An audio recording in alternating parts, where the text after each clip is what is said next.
안녕하세요. 네, 안녕하세요. 저희는 선문대학교 물리치료학과 동아리 RM들이에서 저는 이제 부장을 맡고 있는 김영민이라고 합니다.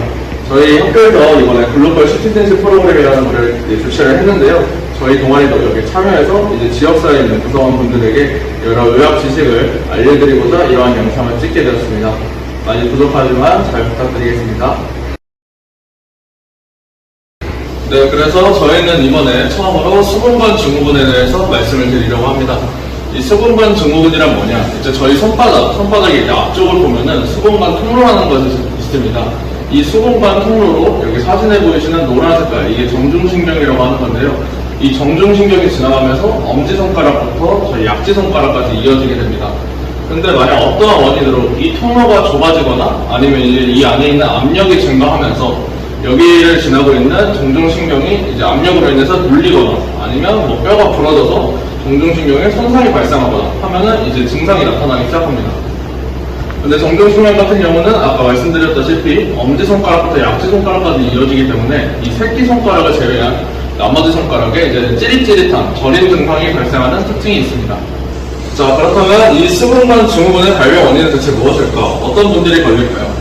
이 수분관 증후군 같은 경우에는 이제 손목 부위에 아무래도 손목에 생기는 질환이다 보니까 손목 부위에 골절이나 외상이 있었던 분들, 아니면 평소에 이제 업무하면서 손이나 손목을 이제 뭐 컴퓨터 타자에 두들기거나 아니면 이제 생산직에 근무하시는 분들, 그런 분들처럼 손이나 손목을 자주 쓰는 분들에게 이게 많이 발생하고 있습니다. 근데 이제 아프다고 해서 병원에 바로 가면은 이제 수분관 증후군도 아까 말씀드렸다시피 원인이 정말 다양하기 때문에 대부분 이제 정확한 원인을 바로 발견하기는 어렵습니다. 근데 이제 여러 가지 이제 예를 꼽자면은 수분관을 덮고 있는 인대가 있습니다. 이 인대가 두꺼워지면서 밑에 있는 정중신경을 압박하는 경우가 있고요. 그 다음에 이제 손목 부위에 아까 골절이 있으셨던 분들, 손목 부위에 골절이 있었으면은 당연히 그 뼈가 시간이 지나면서 점점 붓게 되겠죠. 그럼 정상적으로 붓는 게 당연한 건데 만약 이 골절이 붙으면서 뼈가 이상한 대로 잘못 붓거나 아니면 아예 붙지 않아서 처음에는 이제 증상이 없었는데 나중에 갈수록 이제 점점 통증이 심해지는 지연성 통증이 발생할 수도 있습니다.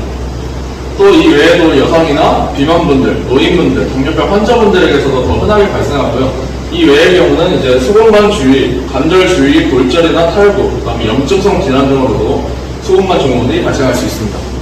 네, 그렇다면 이 만약 내가 수분관 증후군인지 의심할 수 있는 방법, 그 방법에 대표적으로 증상이 있겠죠. 그럼 수분관 증후군을 알 수 있는 대표적인 증상은 뭐가 있을까요? 일단 제가 아까 말씀드렸던 통증이나 저림, 이러한 증상도 있고 아예 감각이 마비되시는 분들도 있습니다. 그리고 주먹을 쥘 수 없다. 주먹을 쥘 수 없는 이유는 아예 통증이나 저림 증상이 있기 때문에 살짝 쥐어지거나 아니면 이게 심한 분들은 아예 쥐어지지 못하겠죠.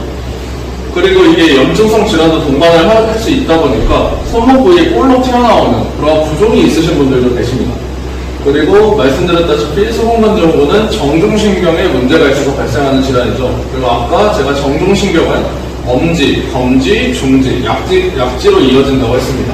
그래서 이 부분에 저림 증상이 나오고, 그리고 저도 병원에 실습을 하다가 많이 본 케이스인데요. 이제 물건을 들다 자주 떨어뜨리시는 분들이 많이 내원을 하십니다. 그런 분들도 이제 진단을 해보면 이 수분관 증후군을 앓고 계신 분들이 많은데요. 물건을 들다 자주 떨어뜨리는 이유는 이제 처음에 괜찮다가 물건을 들면서 이쪽 부위에 무리가 가기 시작하니까 통증이나 저림 증상이 나오면서 나도 모르게 이제 힘이 안 들어가면서 물건을 떨어뜨리는 경우가 정말 많았습니다.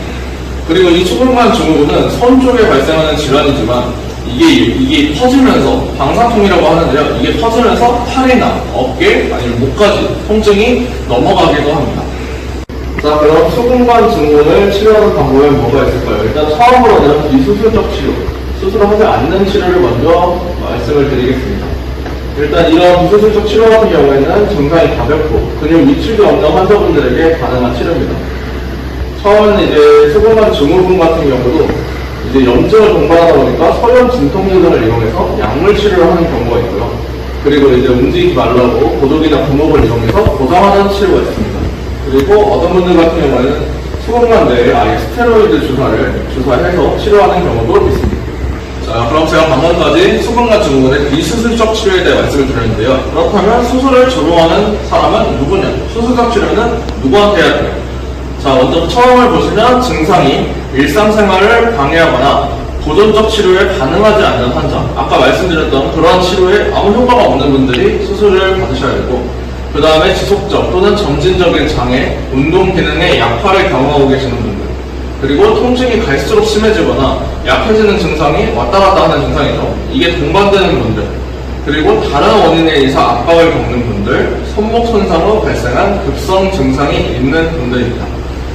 이런 상자 안에 계시는, 내가 만약에 이 중에 하나라도 해당된다, 그런 분들이시라면 병원에 내원하셔서 의사가 한번 진찰을 받아보신 후에 수술을 고려하시는 것도 괜찮다고 생각합니다.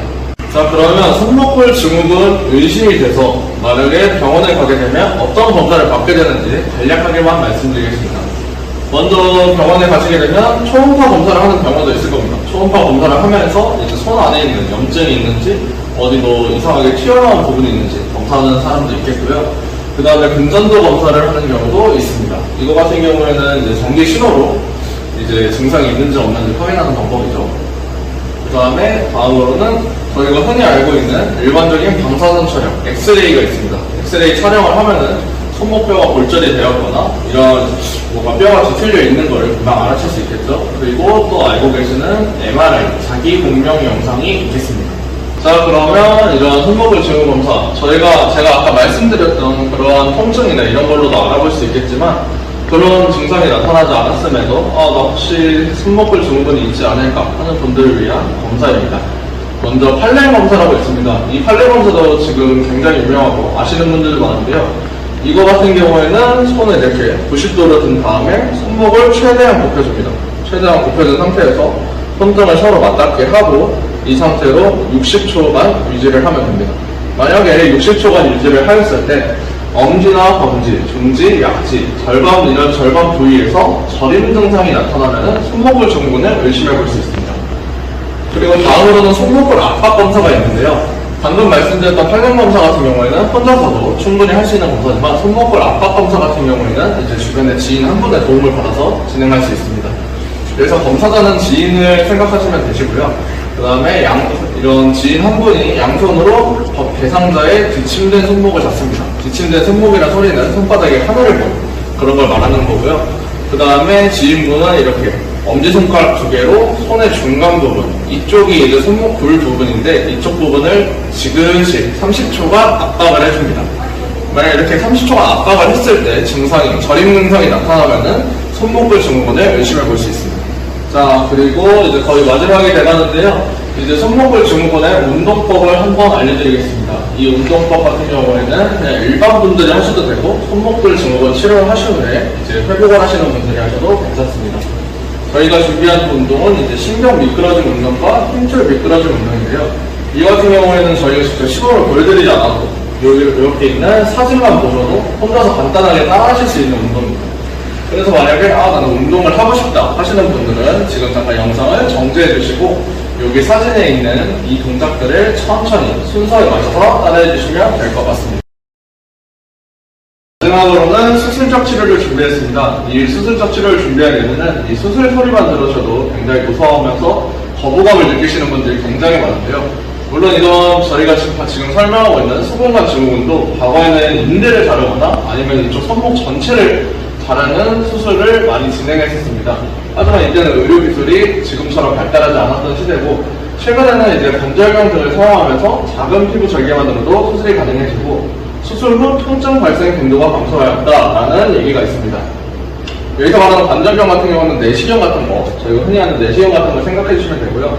원래는 수분관 증후군도 몇 년 안 됐습니다. 이제 몇 년 안 됐을 때에는 수술 후에 이 통증이 재발생하는 빈도가 되게 잦았는데, 최근 같은 경우는 오히려 이 빈도가 더욱더 점점 감소하고 있으니까 만약에 수분관 증후군을 앓고 계신 분은 수술적 치료도 이제 부담 없이 한번 고려해 보시는 것을 추천드립니다. 마지막으로 저희가 이번에 사용했던 사진자료나 여러 자료는 이렇게 해당 블로그에서 출처를 따왔었고요. 이상으로 저희 영상을 마치겠습니다. 지금까지 봐주셔서 감사합니다.